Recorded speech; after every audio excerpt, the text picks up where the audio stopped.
আজি আমি আছো শৰণীয়া কছাৰী কেন্দ্ৰীয় বাঁহ গোঁসাই উৎসৱ আৰু সদৌ অসম শৰণীয়া কছাৰী ছাত্ৰ সন্থাৰ অষ্টাদশ দ্বিবাৰ্ষিক অধিৱেশন আৰু শৰণীয়া কছাৰী গণতান্ত্ৰিক নাৰী মঞ্চৰ একাদশ দ্বিবাৰ্ষিক অধিৱেশন এইবেলি আমি গোৰেশ্বৰ বেটনাৰ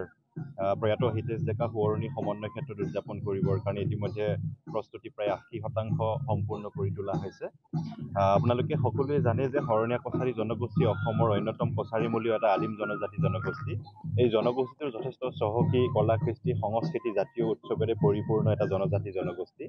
আৰু জনগোষ্ঠীটোৰ জাতীয় উৎসৱ হিচাপে পালন কৰি অহা বাঁহ গোঁসাই উৎসৱ এইবেলি কেন্দ্ৰীয়ভাৱে আমি বেটনাত অনুষ্ঠিত কৰিবৰ কাৰণে সিদ্ধান্ত গ্ৰহণ কৰা হৈছে আৰু শৰণীয়া কছাৰী জনগোষ্ঠীৰ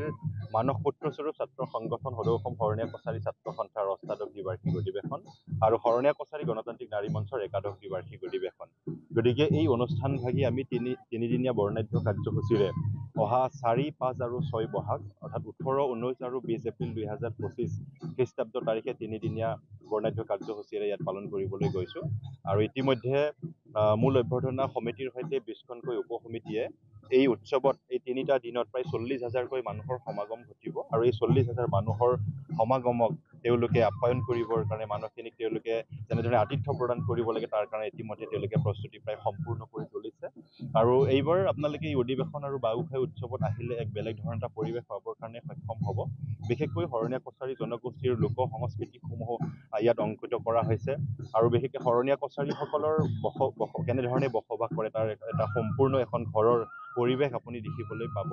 ইয়াৰ উপৰি আমাৰ এই তিনিওটা অনুষ্ঠানতে অসমৰ সাহিত্য সংস্কৃতি শিক্ষা বা ৰাজনৈতিক ক্ষেত্ৰখনৰ যথেষ্ট পুৰোধা ব্যক্তিসকলক আমি ইয়াত নিমন্ত্ৰণ জনাইছোঁ।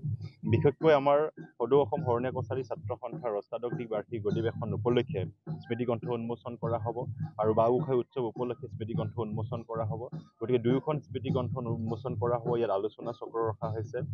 আৰু মুকলি সভাত মুখ্য অতিথি হিচাপে আসন গ্ৰহণ কৰিব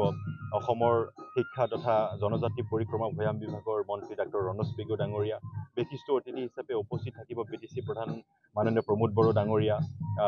সন্মানীয় অতিথি হিচাপে উপস্থিত থাকিব আমাৰ অসম বিধানসভাৰ অধ্যক্ষ BTC বিধান পৰিষদৰ অধ্যক্ষ তথা দিলীপ শইকীয়া সাংসদ তথা অসম প্ৰদেশ বিজেপিৰ সন্মানীয় সভাপতি। ইয়াৰ উপৰিও আমাৰ তেজপুৰ বিশ্ববিদ্যালয়ৰ সমাজতত্ব বিভাগৰ অধ্যাপক ডঃ চন্দন শৰ্মা ছাৰকে ধৰি অসম সাহিত্য সভাৰ সাধাৰণ সম্পাদককে ধৰি অসমৰ বিভিন্ন ছাত্ৰ সংগঠনৰ বিষয়ববীয়াসমূহ ইয়াত উপস্থিত থাকিব আৰু আমি আশা ৰাখিছোঁ স্বতঃস্ফূৰ্তভাৱে এই অঞ্চলৰ এই বেটনা গোৰেশ্বৰ অঞ্চলৰ সকলো জাতিৰ বৰ্ণ ভাষা নিৰ্বিশেষে সকলোৱে আহি এই অনুষ্ঠানভাগি সাফল্যমণ্ডিত কৰিবৰ কাৰণে ইতিমধ্যে তেওঁলোকে স্বেচ্ছাই ইয়াত সেৱা আগবঢ়াইছে আৰু আশা ৰাখিছোঁ যি তিনিদিনীয়া বৰ্ণাঢ্য কাৰ্যসূচীৰে আমাৰ অনুষ্ঠানভাগি হ'বলৈ গৈ আছে এই তিনিটা দিনতেই এই বৃহত্তৰ অঞ্চল বিশেষকৈ গোৰেশ্বৰ আৰু বেটনা অঞ্চলৰ জাতি বৰ্ণ ভাষা নিৰ্বিশেষে সকলোৱে আহি ইয়াত সহযোগিতা আগবঢ়াব আৰু দিহা পৰামৰ্শ আগবঢ়াব আৰু তেওঁলোকৰ দিহা পৰামৰ্শ আৰু সহযোগিতাতেই আমি এই তিনিটা দিনৰ সকলোবিলাক কাৰ্যসূচী সুচাৰুৰূপে ৰূপায়ণ কৰিব পাৰিম বুলি আমি আশা ৰাখিছোঁ।